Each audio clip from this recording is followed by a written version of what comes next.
هموطنان و درکان عزیز، من فرهناز و این برنامه در مهمانی ویتامین هاست. چون هر وقت ما با خردسالان زیرک و کنجکاو میخواهیم تا با شما دایر با بهداشت سلامتی مصلحت ها دهیم. امروز نیز چون هر وقت با من 5 نفر خردسالان زیرک و کنجکاو که همیشه میخواهند سالم باشند کمک خواهند کرد. بیاید با آنها از نزدیک شناس میشویم. سلام بچه ها. خب اکنون بیاید با شما شناس میشویم. نام شما چیست؟ سفر و رمیسا 6 سال هستم. آفرین. شما چی؟ من گلوف بیلال هستم. فامیلی من گلوف بیلال 6 سال هستم. آفرین. کنی با شما شناس میشویم. نام شما چیست؟ من رؤوف عمر می باشم. 5 سال هستم.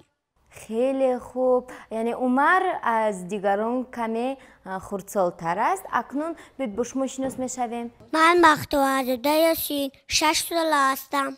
آفرین. اکنون نوبت شما چند سال هستید؟ من غنیمت واسمه 6 سال هستم. آفرین. یعنی اینجا همه 6 سال هستند و شما باشد عمر جان 5 سال ها؟ آفرین. زندگان گرامی اکنون با اشتراکچیانمون شناس شدیم. بچه ها اکنون من با شما یک سوال داشتم. در برنامه امروزمون میخوام درباره یکی از بیماری های سرایتی خیلی پهنگشته که مخصوصا کودکان بیشتر با اون بیماری دچار میشوند صحبت کنیم. انیخترش حالا من با شما یک چند نشانه های این بیماری رو نمبر میکنم. شما باشید باید یابید که این کدام بیماری است. شما راضیید؟ خب اولین نشانه این بیماری سرایتی می باشد و از شخصی بیمار به شخصی سالم گذشتنش ممکن است. این بیماری زکام است. وقتی که ما زکام می شویم ما را به بخچه قبول نمی کنند. می گویند که دیگر کودکان را سرایت می کنیم. خب دیگران چی فکر دارند؟ بله من هم فکر میکنم که این بیماری زکام است. زیرا مادرم دائم میگویند که در کوچه و یا نقلیات از آدمانی که زکام هستند عکس میزنند دور گرد. زیرا بیماری زکام گذرنده است. مادر من هم هر یگان نفر که در عالم زکام شود میگویند که با نقاب گردند. میگویند آدمان گرفتار بیماری زکام باید در خانه نشسته خود را طبابت کنند تا اینکه دیگران سرایت نیابند. بله زکام نیز بیماری سرایتی است و اندیشه های هر یک شما درست بودند، ولی من این بیماری رو در نظر ندارم. نشانه دیگری بیماری رو که من در نظر دارم تب بلند و دل بی‌حضوری است.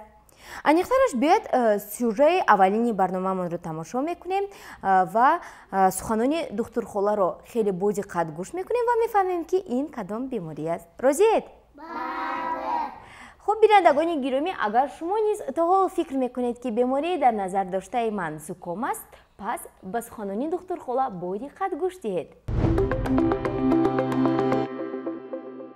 انگینا یا اینکه گلودرد بیماری سرایتی است و چون التهابی با دمک‌های کم ظاهر می‌گردد. انگینا عادتاً ناگهان سر می‌شود و بسیار وقت 7-8 روز دوام کرده با شفایابی بیمار انجام می‌یابد. اگر بیمار به دکتر دیر مراجعت کند، مصلحت او را به جا نآورد یا با خود معالجه مشغول شود، ممکن است عاقبت انگینا ناخوش گردد.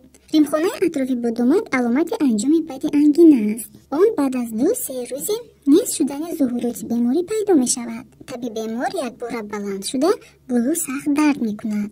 آب و خوراک خوردن نمی تواند. دهان را با دشواری می کشاید. در نتیجه گزک گریه های لیمفاوی گردن برام می کند. در مورد طول کشیدن بیماری ریمخانه نزدیک با دماغ وسیع و گلو تنگ می شود.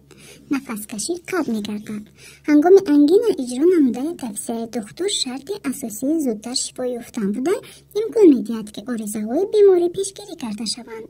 خوراک بیمار باید گوناگون و سرغذا باشد. گوشتاب، شوله سیوک منکه، کتلت بوخپز، شیر گرم، لیموچون و غیره. استعمال خوراک تند و تیز، گرم و درشت ممکن نیست.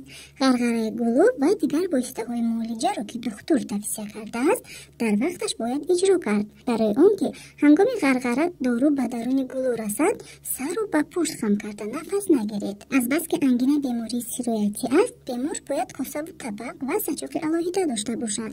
شخصی که به بیمار نگاه بین میکند باید دستش را زود شسته آن را با عطر، سپرت یا اینکه محلول‌های آنتیسپتیکی تازه کند. بچه ها اکنون فهمیدید که من کدام بیماری را در نظر داشتم؟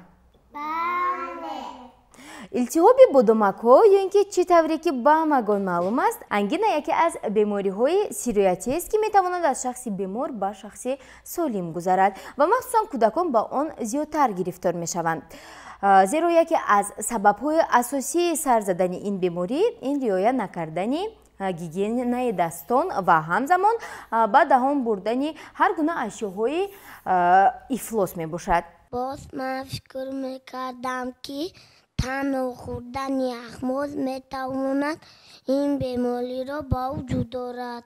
مادرم با من خوردن یخماز را تنها در فصل تابستان اجازت میدهند. میگویند اگر در هوای خنک یخماز خورم گلو درد میشوم. بله مادرتان درست میگویند بیال جان. خوردن یخماز نیز میتواند یکی از سبب‌های سر زدن این بیماری گردد. با من هم مادرم زیاد خوردن یخماز را اجازت نمیدهد. حتی در فصل تابستان میگویند که اول ما کم یخماز آب شود بعد خور. آن کس میگویند که اگر یک باره یخماز را از یخدان گرفته خورم گلویم ورم میکند. بله مادران شما درست میگویند. یخماز خنک نیز میتواند سبب سر زدن این بیماری گردد. وقتی که بدومک های گلو تصفیدگی هستند یعنی در فصل گرما آنها گرم هستند بدومک های گلو و هنگامی که شما یک باره یخماز خنک را استعمال میکنید طبیعی است که بدومک های گلوی ما ورم میکنند و این در نتیجه شما گلو درد میشوید. من باشم برای بیماری بیشتر در فصل زمستان روبرو میشوم. برای همین مادرم وقتی که به باغچه با بیرون برآمدنم دهان و بینیم رو با گردنبند میبندند.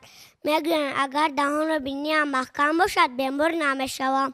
بله مادر شما نیز درست میگویند. راستی هنگامی که من هم خردکک بودم از این خوشم نمی اومد. هنگامی که مادرم همیشه با گردنبندم دهان و بینیم رو محکم میکردن و باز کلاه میپوشیدم. ولی بعدا هنگامی که کلانتر شدم فهمیدم که این خیلی فایده داشته است. هم ما خنک نمیخوریم و هم بیمار نمیشویم. مادری من باشد دائم تاکید نکند که پیش از استعمال خوراک یا دیگر چیزی خوردنی حتما دستم را شویم و آن کس میگوید که در دستان ما ویروس و میکروب ها خیلی زیاد هستند و آنها که به ارگانیسم ما درآید ما را گلو درد یا شکم درد میکند. برای همین که باید ما خود را احتیاط کنیم. مادران شما نیز درست میگویند. زیرا نفس کشیدن در هوای سرد و با دستان افلاس استعمال نمودن غذا نیز یکی از سبب‌های معمولی سر زدن بیماری التهاب بدومک و انیخترش انگینه می باشد. باید گویم که یک نوع میکروب با نام استرپتوکوک برانگیزنده اساسی این بیماری می باشد و آن توسط دستان افلاس، هوای سرد و غیره ها به ارگانیسم ما وارد شده سبب بیماری انگینه میگردند. بیاید بهترش در این باره سوژه نوبتی برنامه‌مان رو تماشا میکنیم و در این باره خوبتر معلومات میگیریم. خواهرکان و دادرکان عزیز شما نیز این بخش رو با دقت تماشا کنید زیرا این زمان فصل زمستان است و در فصل زمستان همیشه سرما است و شما نیز میتوانید ناگهانی با این بیماری دچار شوید. از این رو خوبه که بخش رو تماشا کرده خود را احتیاط کنید.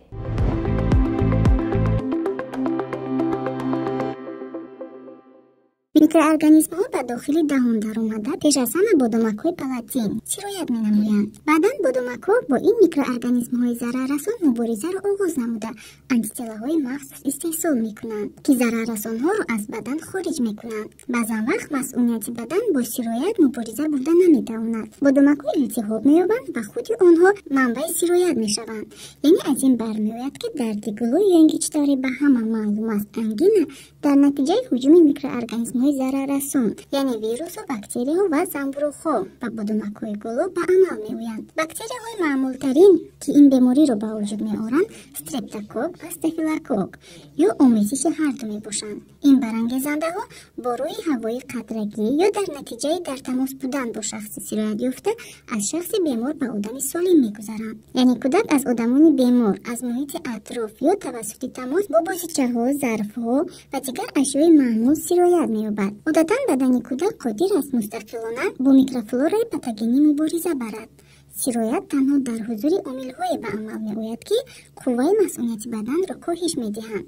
омилҳое ки ба суст шудани масъулияти кӯдак мусоидат мекунанд ин фишори аз ҳад зиёди равонӣ ва ҷисмонӣ, ғизои носолим, норасоии витамин ва микроэлементҳои барои рушди кӯдак зарурӣ, зуд ба бемориҳои роҳҳои нафасу зуком дучор шудан ва стресс мебошанд. инчунин дар натиҷаи дар ҳавои сард истеъмоли об ё ғизои хунук, мувофиқи ҳаво напӯшидани сару либос, яъне бо либоси тунук ба ҳавои сард баромадан низ метавонанд кӯдакро бо осонӣ гирифтори ин беморӣ гардонанд.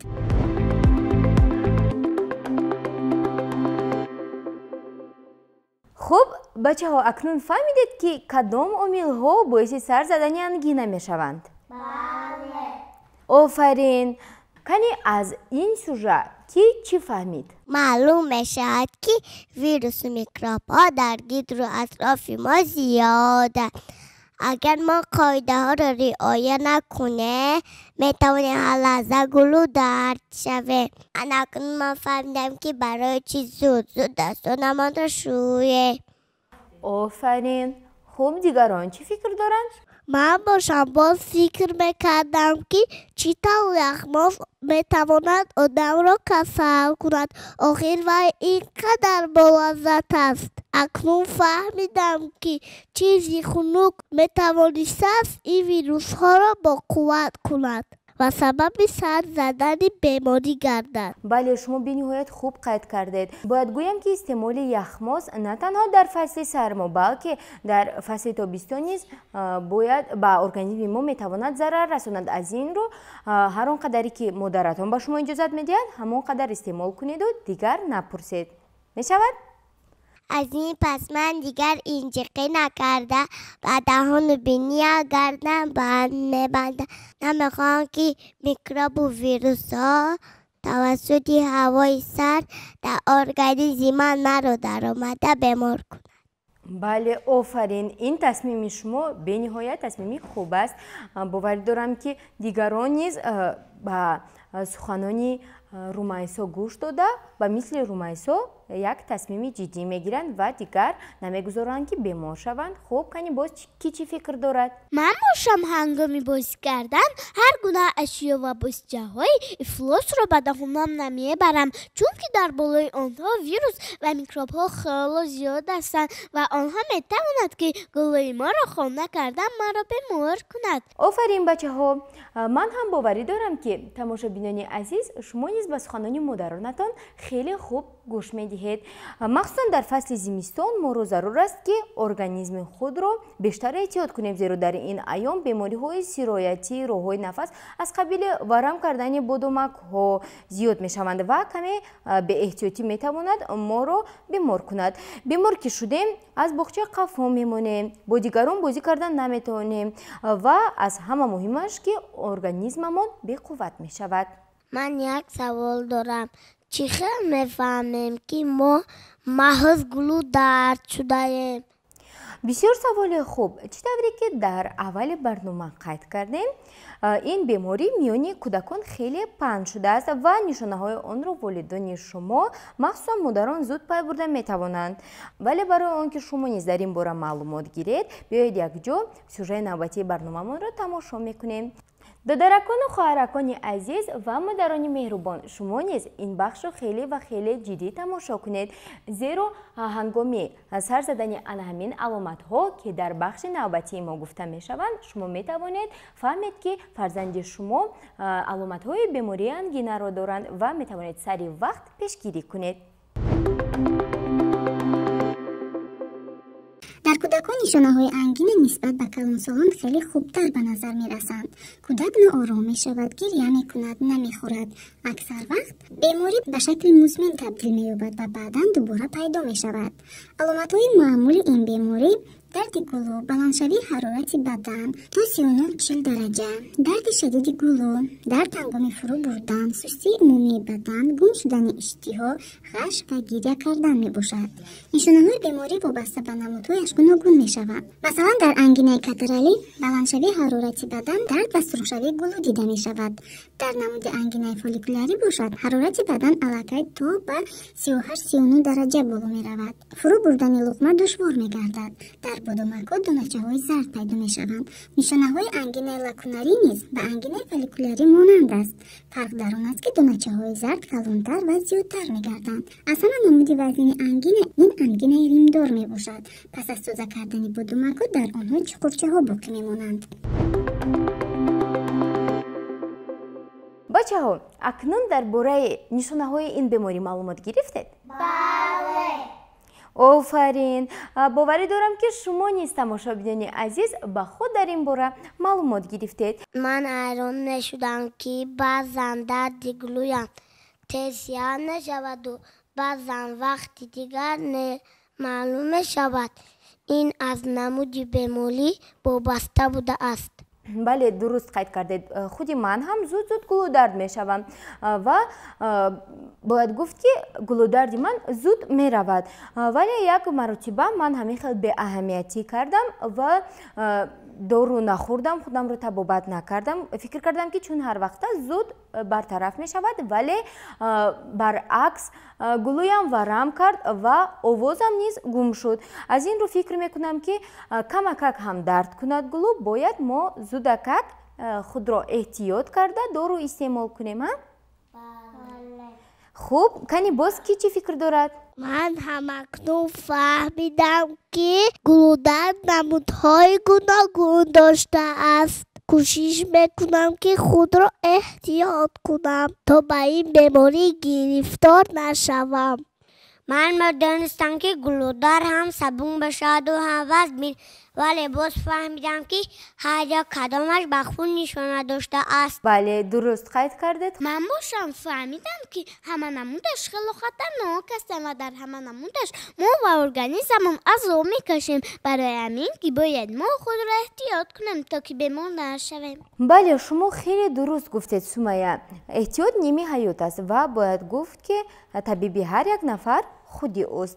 барои он ки мо бемор нашавем, инчунин моро лозим аст ки ғизои гарм ва сервитаминро истеъмол намоем. яке аз чунин сабзавотҳо ки дар таркибаш витаминҳои зиёд дораду барои бемориҳои роҳҳои нафас фоидаи калон мерасонад, ин шалғам мебошад. биёед дар ин бора низ сюжеи навбатии барномамонро тамошо мекунем. додаракону хоҳаракони азиз, медонам ки бисёри шумо низ истеъмоли шалғамро дӯст намедоред ва онро маҷбур истеъмол мекунед ва ё ки умуман намехоҳед хӯред. боварӣ дорам ки пас аз тамошо кардани ин сюжет шумо ҳатман шалғамро бе ягон мамоният истеъмол хоҳед кард.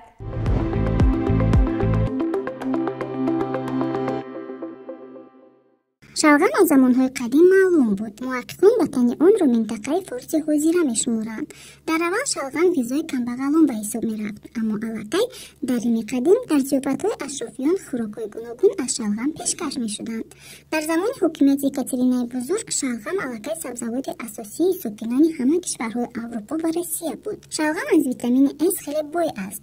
шояд аз ҳамин ҷост ки он ҳамчун як давои пурқувват зидди бемории синга шӯҳрат дошт ва гузаштагони моро аз норасоии витамин хусусан дар фасли баҳор наҷот медод. ғайр аз он дар шалғам калсий зиёд аст ки барои кӯдакон бениҳоят муҳим мебошад, зеро маҳз дар кӯдакӣ хатари пайдо шудани рахит вуҷуд дорад. ва ниҳоят ҷузъи сеюми муҳими шалғам глюкорафанин мебошад. он аналоги растании сульфарафан мебошад ки дорои хусусиятҳои шадиди зидди саратон ва зидди микробӣ аст. شلغم و افشورهای آن تاثیر خوبی قوت بخشی داشتند. برای شفا یافتن سرفه کمک می‌رسانند. در همه گونه شکل شلغم یکی از واسطه‌های ثمرناک بهتر نمودن کار روده‌ها به حساب می‌رود. خوردن آن در غذا کار سیستم هاضمه را بهتر می‌کند. در غذای پرهیزی شلغم تر و تازه یا در بوق پخته شده یک جو با روغنی رسانی برای بیماری‌های جگر و تلخ استفاده می‌شود.